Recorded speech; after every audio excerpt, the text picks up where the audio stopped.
You know Gray Bar for electrical parts, but there's one more thing you may not be thinking of us for that can help maximize your next project's total value. Our pre-project planning services are designed to help you win the bid, save on labor costs, and keep your installers productive across your entire build. The sooner you call us, the better.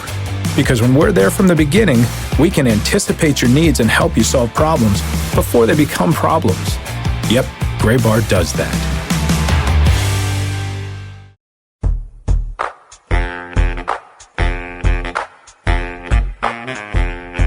It has been a big week for news across the world of minor league baseball as we welcome you into this week's edition of the Show Before the Show podcast from MILB.com. Hi, everybody. I'm Tyler Mon. Sam Dykstra is in New York City for episode number 73. Hi, Sam. Hi, Tyler. It's a crazy week. Yeah, this is a very busy week. It's going to be dominated with this talk of realignment. I mean, it may be one of the biggest things that happened in minor league baseball, since I've been here, which is this is now my fifth season. And just in terms of the landscape of an entire level, just gets completely changed. I mean, we've talked, to Ben, we've talked amongst ourselves, all that kind of stuff about relocation, teams moving, all this kind of stuff. This is not only two teams moving, relocating, but also two leagues completely changing, affiliations changing. There's just so many moving parts to this that we're going to talk a lot about it with a lot of different people today. We'll get into the details of it here in just a moment. Before we do, you can find the Show Before the Show podcast, the Minor League Baseball podcast, on iTunes and on the Stitcher app now. We've been there for a few weeks, so if you get your podcast through Stitcher, you can find us there. We're on Twitter as well. Sam is at Sam Dykstra, MILB, and I am at Tyler Mon. And, of course, Minor League Baseball is at MILB. You can get in touch with the show there. You can get in touch with the show by emailing us, podcast@MILB.com. And if you find us on iTunes, on Stitcher, wherever else you get your podcasts, give us a rating and a review and a subscription, and we would be ever so grateful. So let's get started on this conversation. Three Strikes, we're going to open with just some details of what's going on before we get into Three Strikes. So in case you've missed it, in case you've been focused on major league games as of the last week or so, here is the official word from minor league baseball. And this came down 2 days ago. We're recording this on Wednesday the 24th. On Monday, we got this release from minor league baseball. Quote, Minor League Baseball today announced that the Class A Advanced Carolina League will add 2 teams for the 2017 season as part of a broader realignment at that level of play. The California League's Bakersfield Blaze and High Desert Mavericks will cease operations at the completion of the 2016 season. The 2017 season will see a return of professional baseball to Kinston, North Carolina. Kinston served as the home of Carolina League clubs from 1956 to 1957, 62 to 74, and 78 through 2011. Several locations are under consideration for the second Carolina League club, with Fayetteville, North Carolina having made steady progress toward a stadium that would see play beginning with the 2019 season. Fayetteville served as home of a Carolina League club from 1950 to 1956 and as the home of a South Atlantic League club from 1987 through 2000. Those are the bare bones details. And like Sam said, we're going to talk a lot about this on the show today. Dan Besbris, who is the radio voice of the Bakersfield Blaze, will join the show coming up in just a little bit. Our own Benjamin Hill, obviously, who's been covering the business side of this move, will join the show. But really, like you said a minute ago, Sam, this is one of the biggest stories since either of us has been involved in minor league baseball. My time actually goes back to the Carolina League. I started in the minors in 2009, but with the site now 3 years, you've been with the site 5 years. This is huge. I mean, this could, theoretically, you could make the argument this is the biggest franchise-involved news item since the dissolution of the American Association in the 90s, in which AAA switched to 2 leagues instead of 3 leagues. It's massive, though. We don't see contraction. We don't see realignment the way that this is happening virtually ever. Right. And what makes it so interesting, for this podcast purpose, for our site purposes, just for minor league talking purposes, is that there's so much to sink your teeth into here. I mean, not only are 2 teams leaving, so we're, as you mentioned, we're going to talk to Dan Besbris, and he's going to give you the perspective of somebody who's working in a front office in which, in a month won't exist anymore. I mean, so what is that process like? What is the process of, 2 front offices, 2 organizations, 2 clubs ceasing operations completely? Then from the other side, what is the operation, like when 2 clubs are growing organically? We have the club in Kinston that's going to be using a past ballpark, but Fayetteville potentially, there's other discussions of other cities in North Carolina. How is that going to grow? So we have that point of view. What is going to happen to the California League? What's going to happen to the Carolina League? What happens to the players? I mean, we're talking about the Rangers changing their Class A advanced affiliates. What does that mean, for Rangers prospects going forward who don't have to play, in the extreme hitters park that is, High Desert's Maverick Stadium? There's just so many different angles to come at this from. Ben later will talk about the business point of view and the ballpark point of view. That's what makes it so interesting for us. I mean, we'll dig into that a lot today. But I think our job here at the beginning is just to focus on the baseball aspect. What is this going to mean for the prospects? And, as I kind of touched on, getting out of High Desert, is not. I think any team that had been affiliated with High Desert in the past, it used to be the Mariners, now it's the Rangers. Nobody particularly wanted to be there just because it's such an extreme hitters park. I ran some park factors today for the 2016 season. When one is neutral, High Desert had a home run factor of 1.5, which means that you're 50% more likely to hit a home run in High Desert than you are in a normal, completely hitting neutral, pitching neutral ballpark. Run factor was 1.3, meaning you're 30% more likely. So it's really tough to pitch in that type of environment. You talk to a lot of pitchers who say, you're worried that anytime you see a fly ball go over your head, there's a chance it could get out. What does that do for pitchers' confidence? They're going to be moving to Kinston, which, they'll be moving into Granger Stadium, which hasn't been used since 2011. But because it is a minor league stadium that has been used before, we could run the park factors for that. It's much more pitching friendly. It's got a run factor of 0.9. It's got a home run factor of 0.85. So that's still below average. So that's going to be crazy if you were a guy, a Rangers prospect pitching at High Desert in 2016, going to Kinston in 2017. But it is at least much more neutral. It might be more pitching friendly, but it's certainly more neutral. And that could I know the Rangers will be happy to see that. That'll make their pitchers more confident that they can pitch and not worried about the ballpark affecting things that won't affect their hitting prospects. Approaches. As much as you want to tell kids, or not kids, but the younger players, hey, it's easy to hit a home run here. I really need you to try not to do that. I want you to make solid contact. They're going to want to get it up in the wind and see how far the ball can travel. So taking that out of the equation should help Rangers prospects going forward. A lot more to talk about with this, but that's what I just kind of want to touch on now, is that it's going to be really interesting to see what's going to happen to Rangers prospects who are no longer, having to play in such an extreme environment in High Desert, and go into a much more neutral place in Kinston.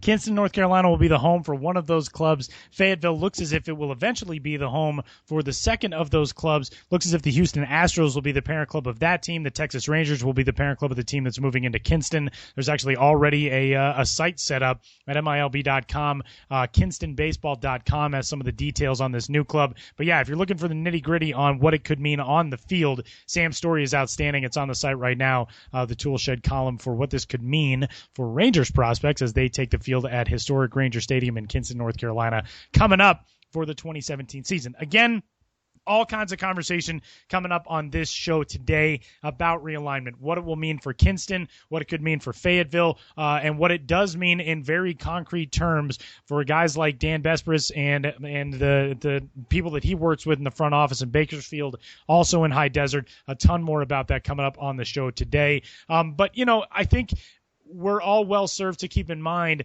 this is really exciting for Kinston.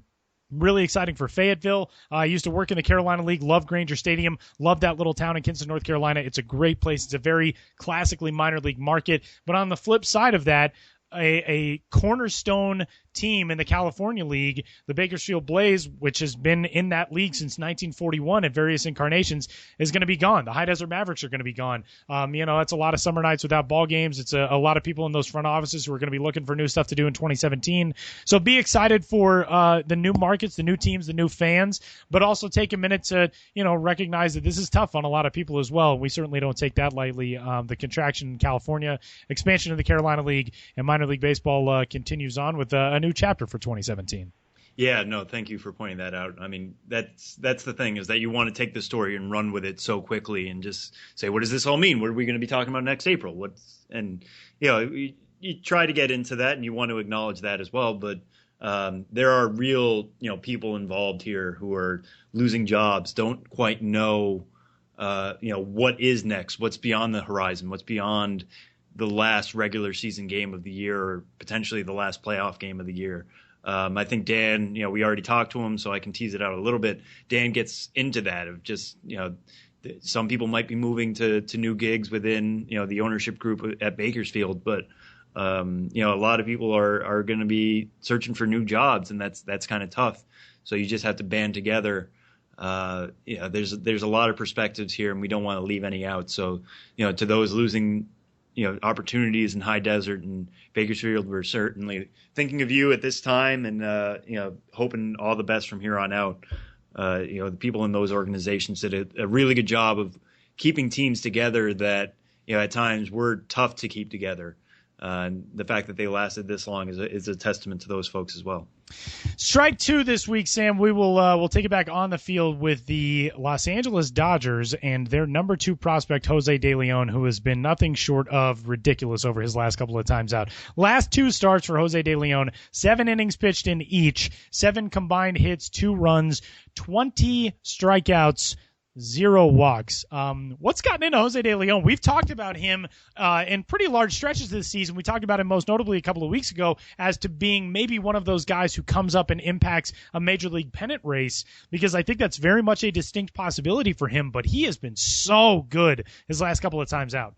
Yeah, and the fact that he's been so good at this time is really interesting to me, just because, when you talk about the Dodgers, they are certainly surging right now in the NL West, but they have some pitching issues in that they're really struggling to keep guys healthy. When I wrote this tool shed on them last week, they had 6 guys on the DL who were starting pitchers, and Rich Hill, Clayton Kershaw, Brandon McCarthy, Bud Norris, Ryu, and Alex Wood. And then they add another. I think Brett Anderson is now on the DL. Rich Hill's come off the DL, but then Scott Kazmir has an issue. I mean, they have so many problems in terms of starting pitching, and De Leon's doing this at a time when he said himself, like, every start I make, I want it to be an audition. I want it to be to show the big club that I'm ready for the majors. I talked to him last week after a start, and he said Andrew Friedman, Dodgers president of baseball operations, was there to watch him. So it almost literally was an audition. He had struck out 10 batters over 7 innings pitched in that one. And then I know you talked to him this week, I think, when he had only given up the 1 hit over 7 innings while striking out 10 guys. Yeah. When I talked to him, he talked about a little bit of an adjustment in terms of, he was doing a bullpen and the sun was getting in his eyes, and he had never had that happen before. So he kind of adjusted his hat, lowered it a little bit just so he could actually focus on the target. And what that did is it almost created like a tunnel effect. At least that's what I got from it. It made him focus on what was in front of him, what the target he was trying to hit. And it made him just get lower and throw harder and, line everything up so much better. And then he goes out and has an immaculate inning in the first inning, 9 pitches, 9 strikes, 3 strikeouts. And he's like, something's clicked here. And then he mentioned to me that he was trying to do a better job of deception with the ball. He would flash the ball behind his back a little bit. He actually said behind his butt. That was a direct quote, which I thought was cute and hilarious. But he would flash the ball a little bit behind his butt, so it was easier to follow. So that was something he was working on. And then reading your story, Tyler, it sounded like he had achieved that in his last start at New Orleans. So it sounds like he's making these little adjustments that are just making it so much harder to follow him at the AAA level. Add on top of that, he's only thrown 78 2/3 innings this year. So he's got plenty left in the tank. He had some injuries early in the year, seems to be coming back fully fit from those. Has tossed 7 innings, 3 starts in a row. This is really intriguing. You have to think the Dodgers would love to have him at the major league level right now. He's not on the 40-man, so they would have to make some moves. But, down the stretch, they're trying to fend off the Giants. You would think De Leon could get at least a couple starts maybe in September when rosters expand.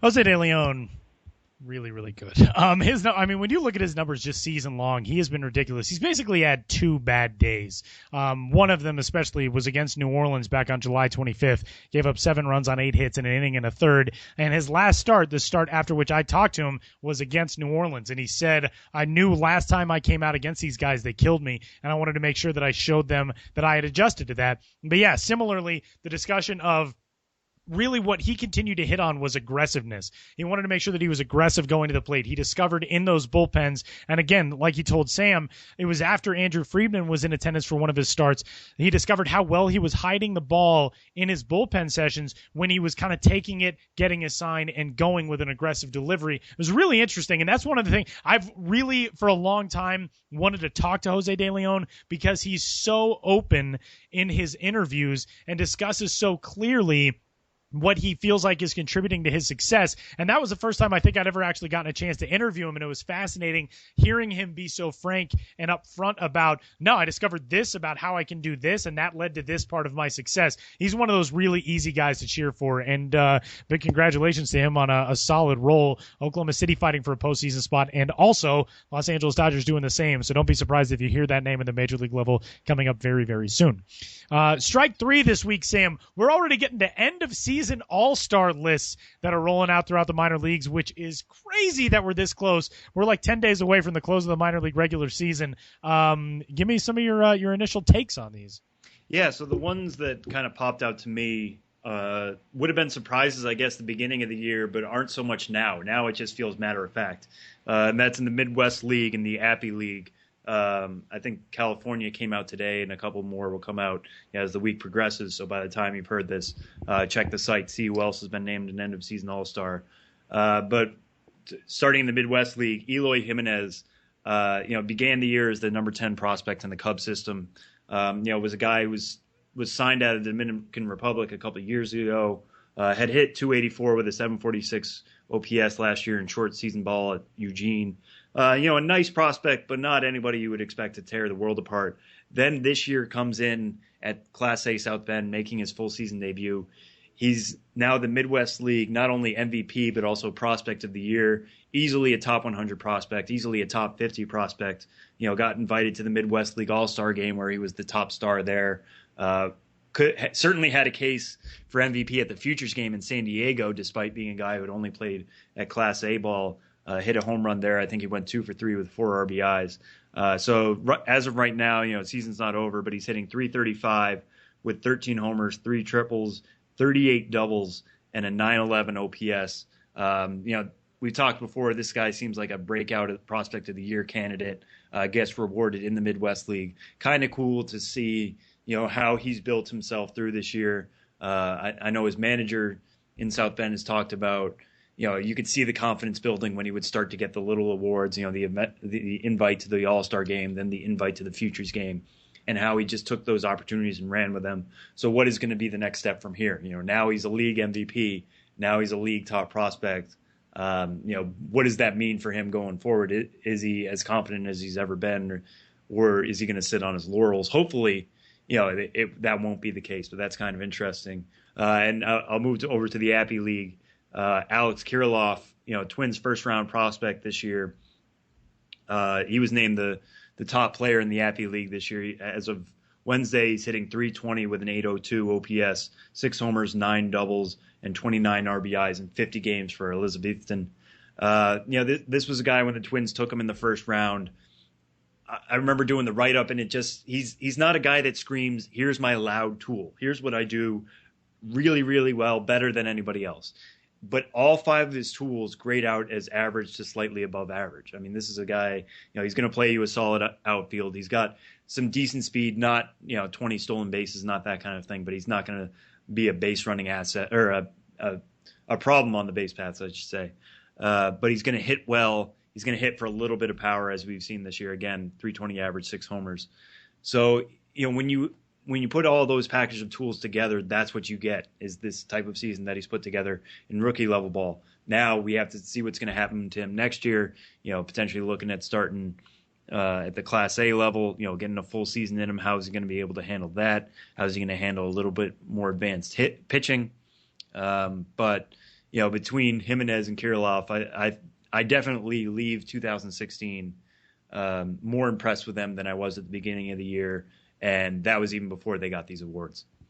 So those are coming out all across the minor leagues in the upcoming couple of weeks as we steam ahead toward the minor league postseason, which starts just after Labor Day, all across this great land of ours. And one of the teams that could be headed there is a team who will be playing on borrowed time if it gets to that stage, but could be a very, very cool story. The Bakersfield Blaze, who've been front and center in the news spinning carousel of minor league baseball as of this week. The Bakersfield Blaze, along with the High Desert Mavericks, will cease operations at the conclusion of the 2016 season, but could well be headed to the postseason, and that could provide a little bit more of fuel to the fire, which is a terrible pun, obviously, given that the team is named the Blaze. But this finish to 2016 could be really cool. High Desert's already headed to the playoffs. We'll see if Bakersfield will join them. But the big conversation coming up with Dan Besbris of the Bakersfield Blaze discusses the close of this franchise for 2017 and beyond, what it means for him, what it means for the front office, what it means for Bakersfield and baseball in that city, and we kind of get the perspective from the other side of this whole conversation of contraction and expansion in two Class A advanced leagues in the California and Carolina League in minor league baseball. And Dan Besbris joins the show coming up to talk about all that and more next.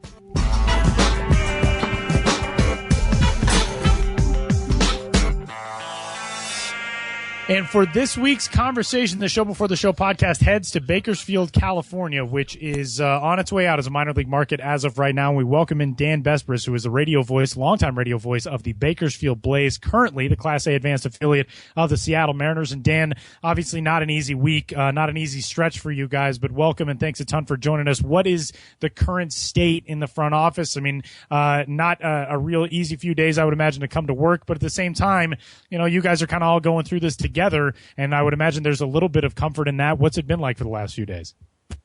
Yeah, I mean, you sort of answered your own question with that one. It's spot on. It's been an incredibly difficult week, and hello, by the way, to everyone. By the way, Dan is the best sounding guest we've ever had. He's using the radio broadcast equipment. Sounds phenomenal. It's like he's sitting next to us. I like it. Well, maybe I am sitting next to you. Could be. Have you each checked over your right shoulders? No, I mean, this is something where, having been here for 6 years now, which in minor league ball is kind of an eternity, I think I've been a part of 4 different departure rumors just in 6 years. So at some point, you become a little bit numb to the idea that it will actually happen someday. I mean, I figured it would happen 2035 or something like that, and I'd be long gone, whether that's elsewhere or dead. And at that point, you pass along all the knowledge and everything that we put together here. But it really happened. I mean, it happened. We on staff had about a very short warning before the official press release came out, but we did know beforehand. And it stings. I mean, it cuts really deep. And for me personally, I mean, my time in Bakersfield probably was not going to be that much longer, whether it was this year or next or a couple of years down the line. So it's not necessarily the fact that I'm not going to have something to do in Bakersfield next season. For me, it's much more about all the time that we've all here put into this stadium to kind of keep it together, to tie it up with string and duct tape, and to do our best 2,000 hours, whatever it is, over the season to make it fun and to make it interesting. And I just really hope that everybody, not only here locally, but across the nation, kind of remembers the staff that held it together as long as we did. But at the end of the day, they had 2 decades to try to figure out how to get this place figured out, and it didn't happen. So, you knew this day would come eventually. You just hope that it wouldn't be immediate, and that's where we sit right now. A lot of sad faces and a lot of kind of trying to put on a good show, our last homestand, but really nothing else you can do right now but just try to make the last few home games memorable. And you mentioned a little bit of the community and Bakersfield itself as a city, as a region. I mean, what has the reaction been, outside the stadium, outside the front office to all of this? What kind of words are you guys getting from people in the community, or like I said, outside the organization? The response has actually been fantastic in terms at least of our personal pride for those of us on the front office staff, because it's been almost unilaterally, wow, you guys, you really worked your tails off. We saw the front office busting their humps in a kind of an unwinnable situation at times. But there's also frustration with whether it's other people kind of calling each other out in town. Hey, why didn't you go to more ball games? Or calling out the county for not building something new. That it's a lot of kind of initial finger pointing, I think, where that to some degree is just human nature. You want to try to blame somebody when something bad happens. But again, there's blame to go around. Pretty much anywhere you point a finger, wherever you're pointing, there's probably some measure of guilt that you could find in that direction. And to me, that's not even the most important part right now. But the people of the town have been awesome. They've supported us in a big way on social media so far. And I know when the news broke, I got text messages from former colleagues, former employees of other teams in the California League, season ticket holders, and almost everybody that I'd met in my time out here has tried to contact me in some way to kind of say, hey, we're thinking about you. We know this is a hard time. You guys did everything you could, and we'll miss you. And really, maybe one out of about 200 or 300 responses was good riddance to bad rubbish. And frankly, if we can keep that to a 1 or 2% or less, then I think we did a pretty good job here the last couple of years, and we're awfully proud of that. Yeah, I think if you can keep any internet response to 99% positive, you have broken the internet. That's a good success rate. Yeah. Well, it's that old phenomenon where people don't realize what they had until it's gone. And the song is way too apt, so I don't even want to bring it up. But I think that's what's happening, is that these people realize they had something special, and now it's going away, and there's nothing that any of us can do about it. The decision was made final by minor league baseball, and now they're upset, and they're mad that maybe they didn't take a better advantage of it, but they are thankful for what they got from the front office, from the players, and that's kind of that's heartwarming to know that at the root of all of that, it is kind of a love for baseball. So that part has been pretty cool. And one thing I wanted to touch on, you mentioned, kind of keeping the organization together with, paper clips, duct tape, whatever. Sam Lynn Ballpark in particular, an historic park, goes back to 1941. What is the state of that park? What have you guys had to do with that structure? Just as a place that stood that long. What have you guys had to do to keep it going this long? And what is the next step for that ball? Yeah, I don't want to overstep my bounds and say that this is the hardest ballpark in the world to work at, but I gotta believe we're top 10. This is an old facility where it hasn't really had a ton of things done to it to make it an easier place to work. As just kind of a quick example that you can extrapolate to other facets of a day at the office. We still use an internet and phone provider known as TW Telecom, which I think was a Time Warner communications branch that basically doesn't exist anymore outside of some very rare scenarios. AT&T does not reach our stadium. Local Bright House Cable does not reach our stadium. We're set in an area where they would have had to dig a subterranean hole about a quarter of a mile from the nearest branch point. So we've been operating, the whole front office and the clubhouse on a T1 line, which I know I'm sort of adjusting my bifocals as I say that, but as a point of reference, that was the big thing in 2001. That's 15 years ago now, and that's still what we're using out here. So that's not to poke fun at the stadium. That's just to kind of point out that everything here is 15 years harder than it should be. And it's mind-bogglingly frustrating at times, but at the end of it, I don't know if I can really express adequately that sense of pride and that sense of relief when you actually make it work. When you build this thing out of the duct tape that we were talking about and the paper clips, and it works, and it was so hard, and nobody thought that it would, and then you made it work anyway. And that to me is a microcosm of Sam Lynn Ballpark. Outside of all the other things, everything, by the way, that anybody listening has heard is probably true, and it's just amazing. I hope anybody that wants to can still take this week to come out and see the place. Everybody's favorite anecdote about Sam Lynn, of course, is that the Blaze start home games a lot of time during the summer at 7:45 at night because the architects of Sam Lynn Ballpark back in the 40s thought that placing a ballpark that faced directly west would not be a bad idea. And I guess when you weren't playing that many night games, It's really not that troublesome. Yeah, every one of the weird stories out here has some goofy explanation behind it. With the possible exception of the fact that the dugouts only hold about 8 people. I still can't figure out why they did that. But we had the old fairgrounds out here, and the stands were already set up, and so they just sort of plopped a ballpark into it. They didn't, and you can't rotate it 180 degrees. That's something that people have talked about. You'd actually have to physically move it farther away from the Kern River, or seats would not be on a firm enough ground. So, they built it in the 40s. They played day games, and as they started to go to night games, they either started before or well after sunset.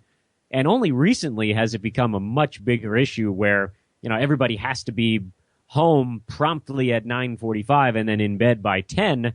And yeah, in the summertime, most people only get to see about 5.5 innings of Blaze baseball. Sam Lynn Ballpark is one of the longest tenured facilities in minor league baseball and is a facility that we'll be saying goodbye to as a California League ballpark, and the Cal League moving to 8 teams, which is something that it has not been in its incarnation since the late 1970s. But what I think runs the risk of being lost in all this a lot of the time is the impact that it has on people like Dan and the front office members around him and around the front office of the High Desert Mavericks, because those are the people that it affects most. It'll affect the fans, but even players, coaches, they'll move on. They'll play in Kinston. They'll play in Fayetteville, wherever it is. But for front office staff members, when you're there at 8 o'clock in the morning every day and you leave at midnight and you do that for 8 days straight in an 8-game homestand, and as Dan said, you're putting things together with spit and bubble gum and duct tape and paper clips and you're making it all work. Those are the people whose blood, sweat, and tears get poured into something like this.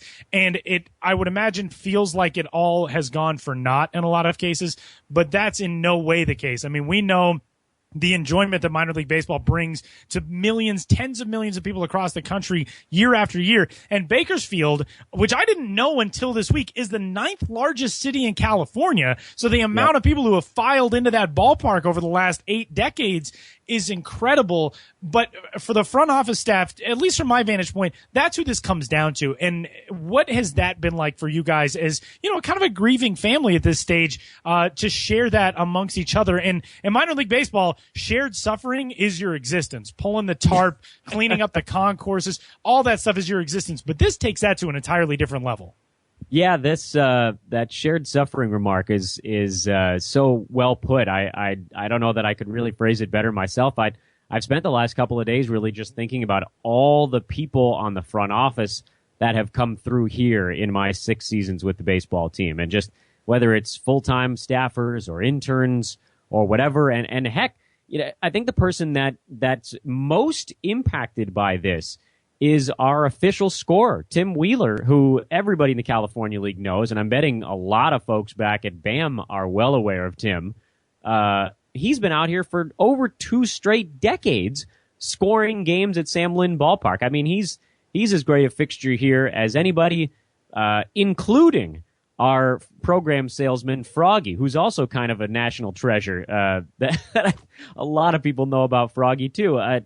But, yeah, I mean, that is the hard part. I can't get into, unfortunately, too much of the details on kind of how everything's wrapping up, but the team is likely changing hands, so everybody on the front office staff will indeed be looking for other things to do. We're fortunate enough out here to be under the ownership umbrella group of the Elmore Sports Group, so there may be some opportunities for, hopefully at least, some of our staffers to find other positions within that group.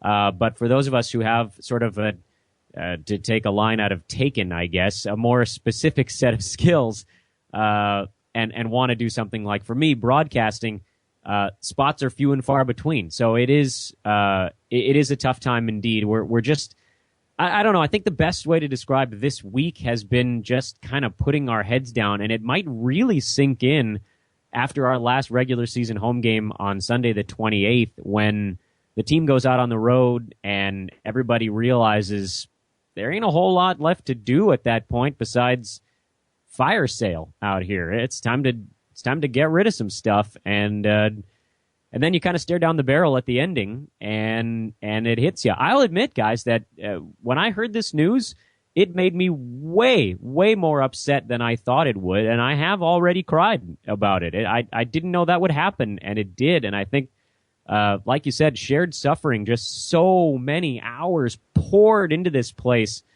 And I just pray that it doesn't disappear, that people will, here locally in particular, remember everything that happened at this ballpark for 75 years and appreciate it. And maybe someday Bakersfield will kind of get its act together and get a ballpark and get baseball back. And there seems to be at least one rallying point here in this last 2 weeks of the regular season anyways. Blaze currently are 3 games ahead for the second half title in the California League North Division, 3 games ahead of Visalia. How much is that a rallying point? You know, the chance to have more baseball. Is there any kind of rallying point in the community to try to get out to these last few regular season games? What about the team? I mean, you know, they're all Mariners prospects. They're going to go somewhere else, but how much are they tied into that to get one final playoff push for the team, for the city of Bakersfield? Well, I think from a city standpoint, you're definitely seeing people come out that haven't been out in a while.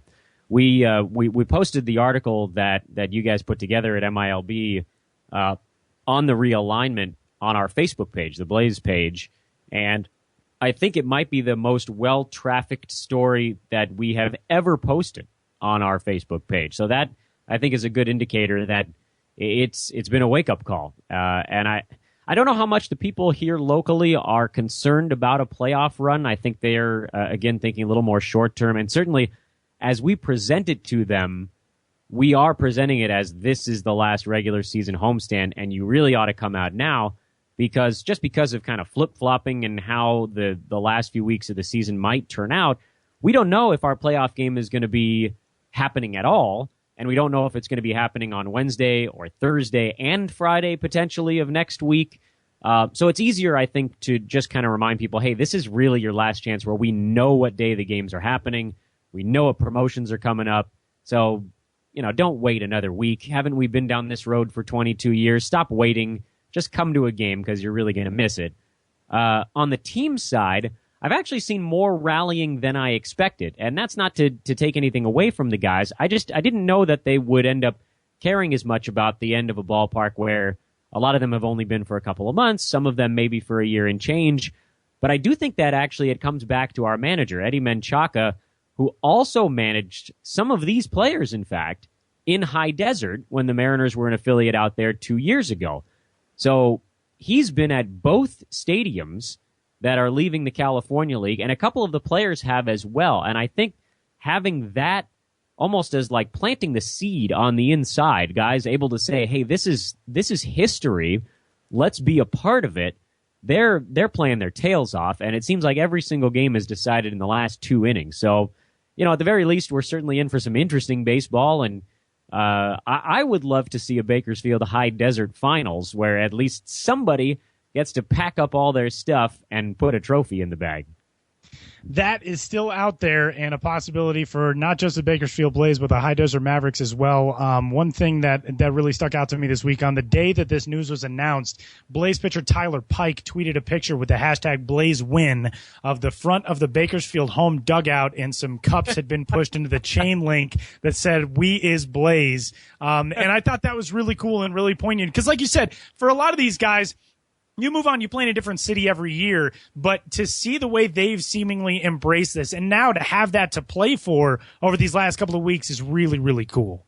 Yeah, I do think that they appreciate the sort of the impact that this really, I mean, this is really massive. And I hope that everybody else gathers that as well. This is a ballpark that has been holding baseball since 1941. It was a founding member of the California League. And for that reason, I don't know that anybody really expected baseball would ever truly leave Bakersfield. And I hate to single out, Tyler Pike, but he is one of those guys that has pitched in both High Desert and in Bakersfield. So I think he's a good example of someone who gets it, who sees that this is a big deal, and that he's been able to play in a couple of stadiums that have held baseball for 25 years or 75 years or whatever it is. And there's something that could be, obviously, you have to get to that point, but it could be pretty amazing to go out with a championship, to make the last year at one of these places one of the most significant in its history. And I don't think it's lost on those guys. And that's been pretty cool for us here on kind of the media side with the front office, because we've been able to channel that into how we present the team locally as well. So that's been pretty neat. The other 7 teams in the 1941 California League were the Anaheim Aces, the Fresno Cardinals, the Merced Bears, the Riverside Reds, the San Bernardino Stars, the Santa Barbara Saints, and the Stockton Flyers. They joined the Bakersfield Badgers, which was an awesome name, to form the California League in 1941. It was a Class C league at that stage, and 75 years later, we're going to say goodbye to the Bakersfield Blaze. But we won't say goodbye to our good friend Dan Besbris, who is on Twitter, by the way. You can find Dan there. His last name is Besbris. The Bakersfield Blaze at Bako Blaze, one of the best Twitter feeds also in minor league baseball, which has gotten very snarky over the last few days about the Mets and the Dodgers. And I like this attitude that the account's taken on. It's been great.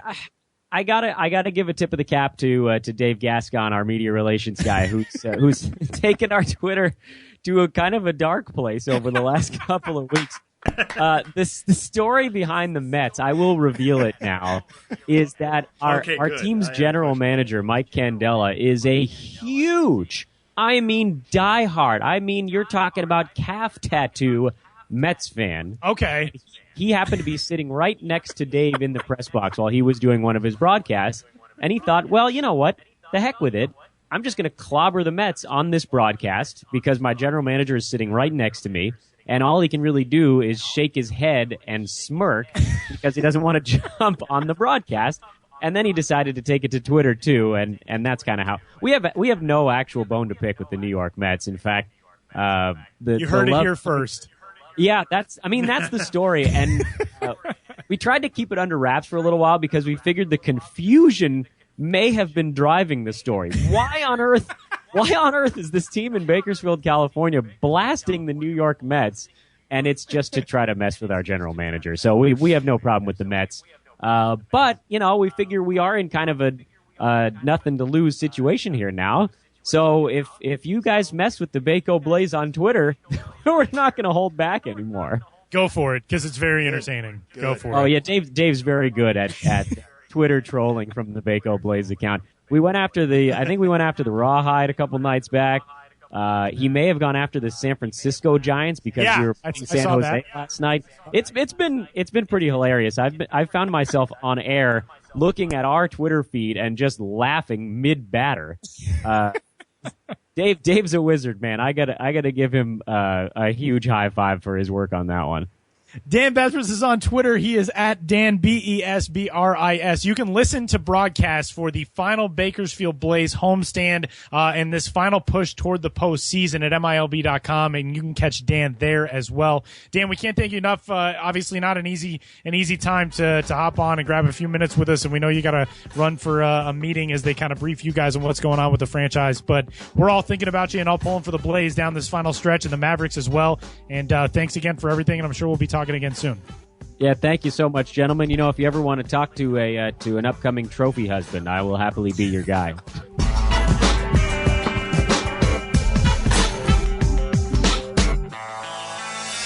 Well, as has been a common theme of the show today, we're going to continue discussing realignment in the California and Carolina leagues as we bring in our good pal Benjamin Hill, who joins the show to talk about things from kind of the business perspective of this move. This is a very rare move in minor league baseball for a couple of teams to be contracted from one league added to another. And Ben, just kind of give us the breakdown from your perspective of this. I mean, what this ultimately comes down to is business decisions in the California League and the Carolina League. There are ballpark situations that were deemed untenable in California California. There was a vacant ballpark in the Carolina League in Granger Stadium that is a fantastic facility, given its age especially, and a market as it appears in Fayetteville. It looks like it could be a fertile ground for the Carolina League. Just kind of give us the synopsis of what this means from the business side.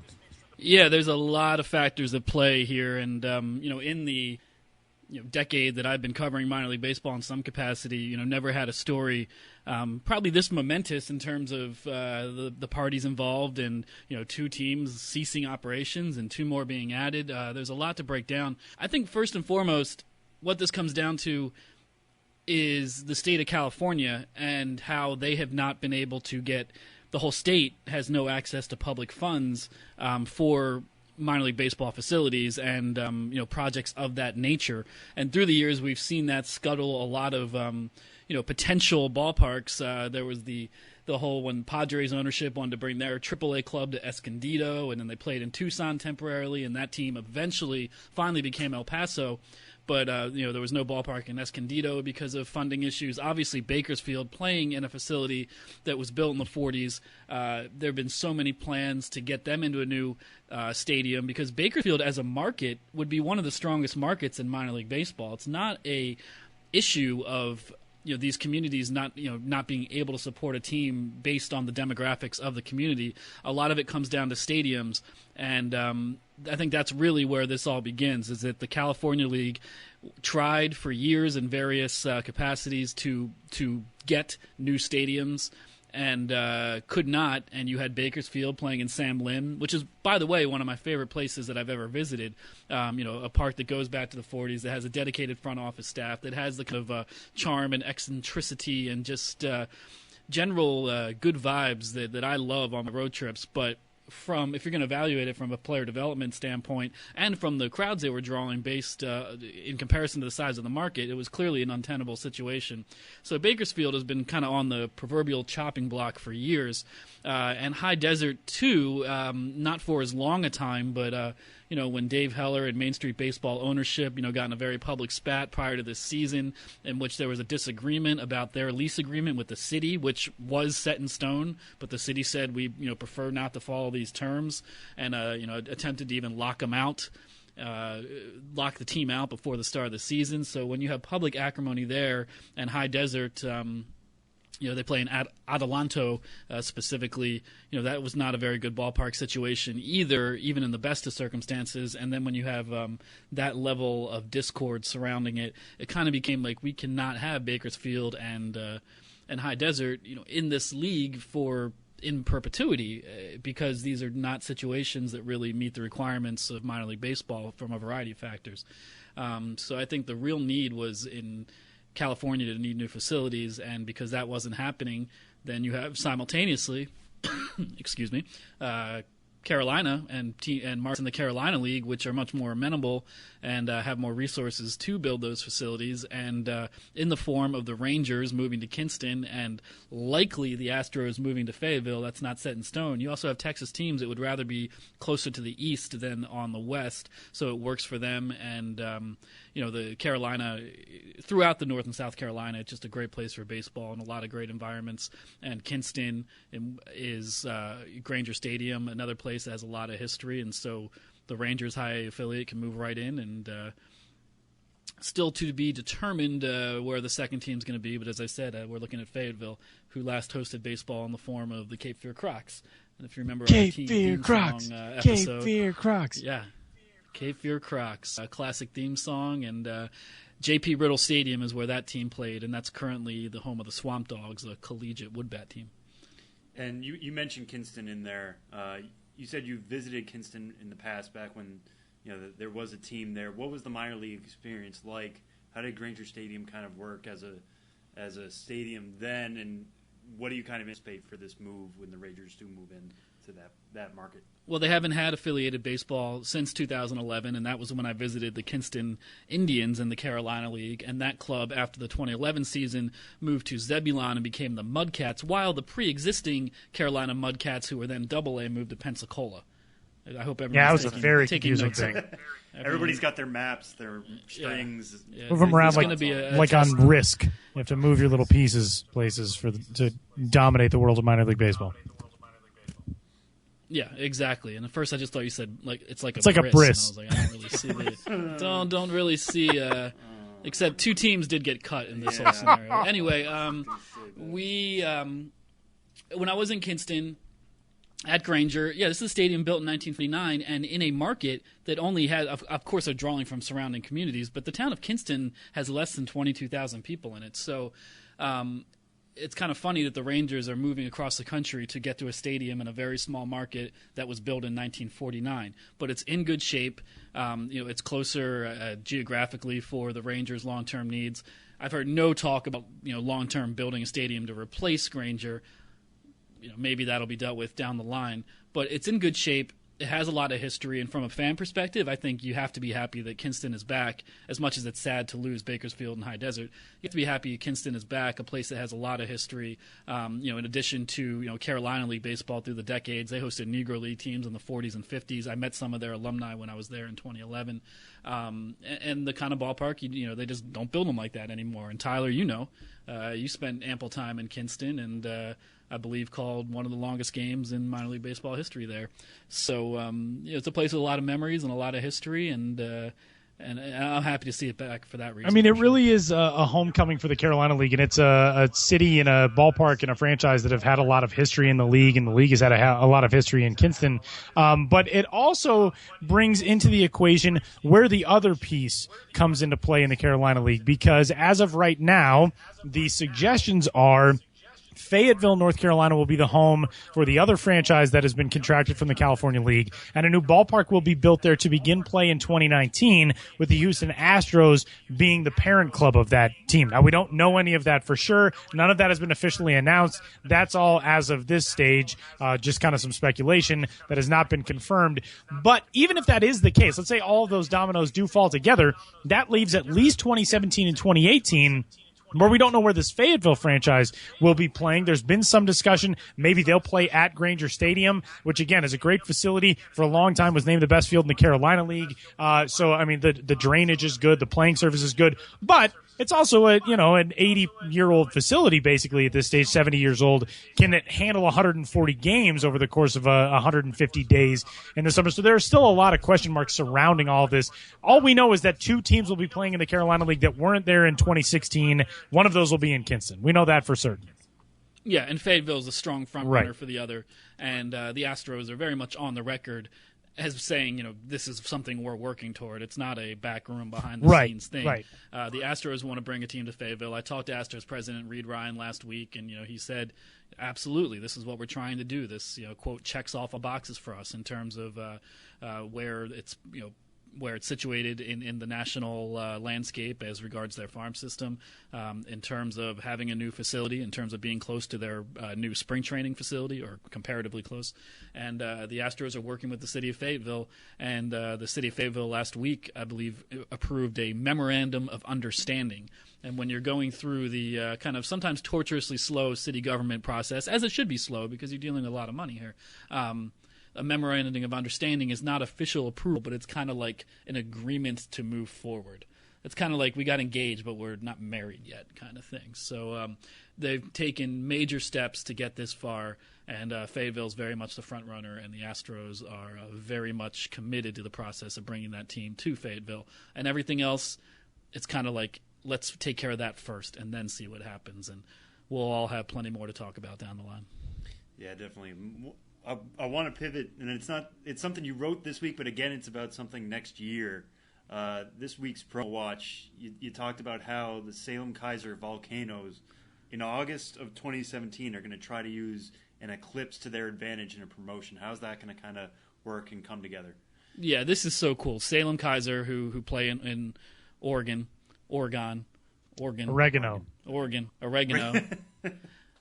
Salem-Keizer, the Volcanoes, the Class A short season affiliate of the San Francisco Giants.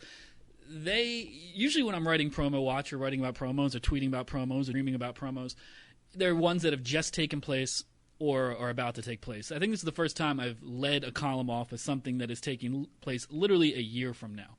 But I learned a lot in writing this, and I really became very excited about this idea. August 21st, 2017, there is going to be a solar eclipse, and it's the first coast-to-coast eclipse in the United States since 1918. So it'll be 99 years, the first time there's been a solar eclipse across the country.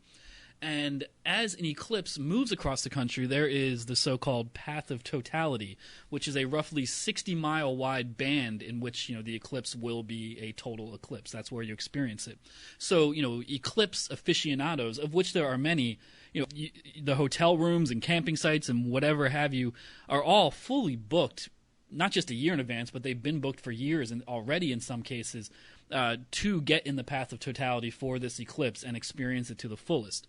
Salem Kaiser is in the path of totality, and since the solar eclipse obviously starts on the west and makes its way east, it's in the morning, a little after 10 a.m. I believe that the eclipse will occur in the Salem Kaiser area. So the team has announced a morning game, and they haven't set the start time. It'll be somewhere around 9 or 9:30, with a built-in eclipse delay in the game. And all the players on the field, as well as all the fans, they'll get commemorative glasses. They can stare at the sun during this delay and watch, near total darkness come in.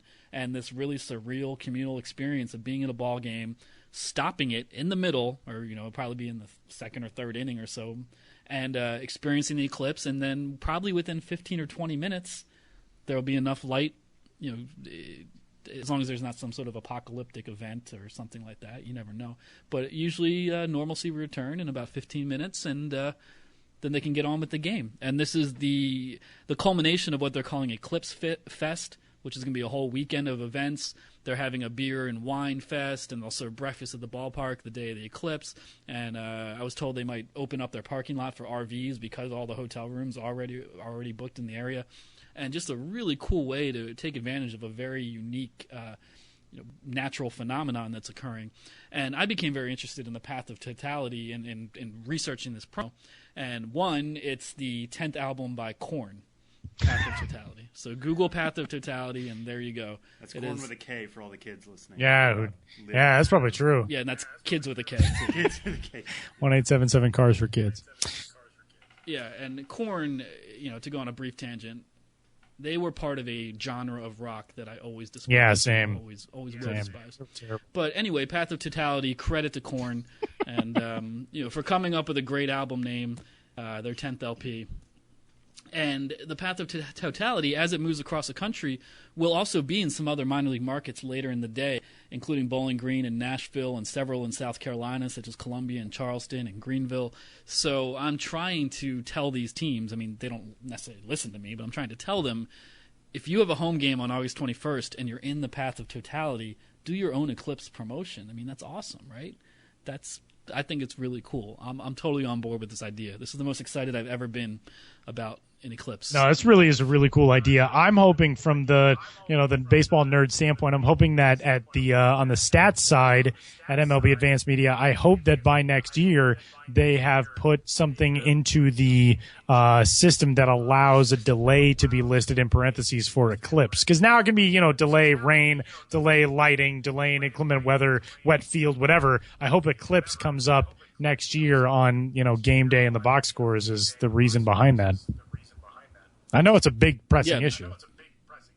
It is. I think that's pretty much the most important aspect of everything we've talked about so far. Thank you, Tyler, as usual, for always bringing. Always got my finger on the button, man. Always got my finger on the eclipse button. Ben, another to blow it up to initiate the Path of Totality. That's really actually, it sounds like what they would have deemed, like had the Independence Day attack happened in real life, it sounds like what they would have deemed that. Like when they just blow up cities, it was in the whole Path of Totality from those big green guns. I think that's what the terminology would have been. Moving on, Mascot Mania is currently underway on the site. Have you gentlemen been voting? You can vote for your favorite mascots in all of minor league baseball. It is an election year, by the way. East region, South region, Midwest region, and the West region. I as we started our call today, I logged on to start voting, and I've pretty much been doing it the entire time since. Yeah, I try to keep my preferences close to the vest because my official stance here in the world of MILB is that I love everything equally, and that includes all mascots. But Danny Wild, Twitterless Danny Wild, as I call him, author of Minoring in Twitter and beloved MILB.com colleague, he wrote the story kind of introducing Mascot Mania and solicited me for a few quotes. So I gave some of my favorites within that quote, including Shelley in Modesto. She is a pistachio and a new addition to their nut lineup of mascots, because they are the Modesto Nuts. And when I visited Modesto, Shelley took my notebook and wrote, "I love you." Aww. And I think I fell in love with her, too. She is very pretty. I feel a little weird that I have feelings now for a mascot, and that totally is coloring my unbiased or allegedly unbiased perspective. And on a broader scale, hey, call me a social justice warrior, but why are mascots default male? Yeah, that's true. We need more female mascots. That's a good point. And That's a very good point. I'm casting my vote for Shelley every time she comes up in the randomized mascot matchups. In that article, too, I gave a shout-out to Hornsby, and I said, like Bruce before him, he has the range. And I don't think anyone got that joke, but I'm still proud I can sneak it into an article because Bruce Hornsby, his band was The Range. Nobody? Nope. No. You don't even remember who Bruce Not a Hornsby clue. was? No. See? And yet I get these jokes in for public consumption all the time. I did appreciate your total eclipse. Yeah, that was good. That was good for the Salem Kaiser thing. The headline to that. Yeah. It felt a little obvious to me, but I couldn't. I will not be as impartial as Ben. My favorite mascot in minor league baseball is the Winston-Salem Dash's Bolt, and Bolt is currently 33rd in the South region, which is just debilitating to my mood today. I love Bolt. Man, I'm sorry these things affect you on such a deep emotional I considered scale, buying Tyler. Bolt stuffed toys for my unborn children back when I worked in the Carolina League like 5-6 years ago, and they are still unborn. So I didn't waste money, but I would have had Bolt just still sitting around my house waiting for one day, should I for some reason find a lady who decides that it's good to have children with me, then I would have had Bolt, but I don't. So double sadness. So Tyler's apartment is just a shrine to his perpetually unborn children. It's just nothing but sad, lonely stuffed animals for hanging out. Yeah. Oh, man. Oh, man. Benjamin Hill is on Twitter. He's at Ben's Biz. This has been a packed week of news from around the world of the business of minor league baseball, and some cool promos coming up as well. That stuff is up on the site right now, and you can check out the blog all the time, too, bensbiz.mlblogs.com, and go put on that Korn album, Ben. We'll talk to you next week after you're done imbibing the entire Korn catalog. Well, I'm not doing the whole catalog, but I think Path of Totality, I might check that one out because, I try to be open-minded. I wrote off Korn a long time ago. If you like them now. Enough to name an album of Path of Totality, I think they might just be the band for me. At least that album, it eclipses all. Thanks, Ben. Yeah.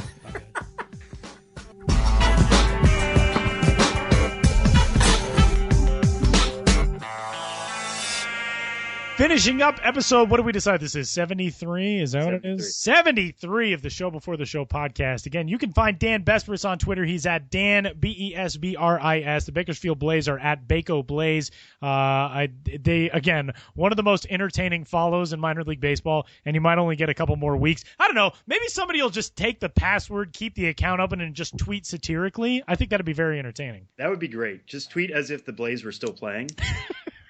And just like have perpetual 3-game series with High Desert. Yeah, exactly. Make Just things play up. ad infinitum, as they say. Nobody says that. I just made that. People don't say that in conversation. I don't know. I just refer to as they say.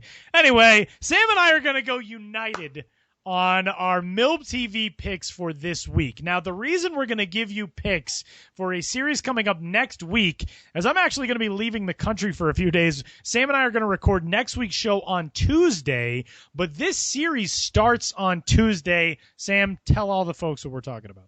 Yeah, so if you want to get your chance to see the Bakersfield Blaze, you want to see what they're all about, you want to see a team that is rallying for a playoff spot. They're actually going to be playing in a MILB TV market at San Jose next Tuesday, so starting August 30th, August 31st 30th, 31st, and September 1st. So that's Tuesday through Thursday. A 3-game set at San Jose. That'll be on MILB.tv. You get a chance to root for a team that's fighting against the dying of the light. You heard Dan say that this is a team that is actually rallying. That's not just some perceived storyline that we're trying to make up here. He can see it in the club. You can see it for yourself. If you're in Bakersfield yourself, please go out to a game beforehand. Don't take our advice and wait for it to be on MILB TV. If you have a subscription, great. Do both. But if you're in the area, please go see a Blaze game live, and then for the rest of you, go watch them next week take on San Jose as they try to push for those Cal League playoffs. So that is on tap. And by the way, San Jose, the only Cal League team on MILB TV, so you can catch. It's kind of a rare beast. You can catch some Cal League games on MILB TV. Yeah. Which is a whole ton of fun. But we'll be back next week to talk about the start to the 2016 postseason as it will appear. We'll have most things decided. I shouldn't say most things. We'll have a lot of those spots spoken for as of next week. So that'll be fun. Then I think we're going to have to do our second international podcast, which will be good the week after that. Our second annual international podcast. Where we both freak out at the fact that we're talking instantaneously over a series of We can talk tubes. over the internet. It's amazing. Are you sure you're in South Korea? Yes, I'm quite sure. So that'll be coming up here in a couple of weeks as well as the playoffs approach closer and closer every single day. And again, big thanks to Dan from Bakersfield, and send a kind note to the people in Bakersfield and in High Desert. And also, if you're in Kinston, if you're in Fayetteville, you can get a Baseball is Back in Kinston t-shirt up on kinstonbaseball.com right now, which I think is super cool. Get excited because you've got some really fun nights coming up ahead as well for you. And the 2017 season, not that far off because the 2016 playoffs are coming up real quick, and we'll discuss those and a whole lot more when we return next week for episode number 74 of the Show Before the Show podcast. Talk to you then. Bye.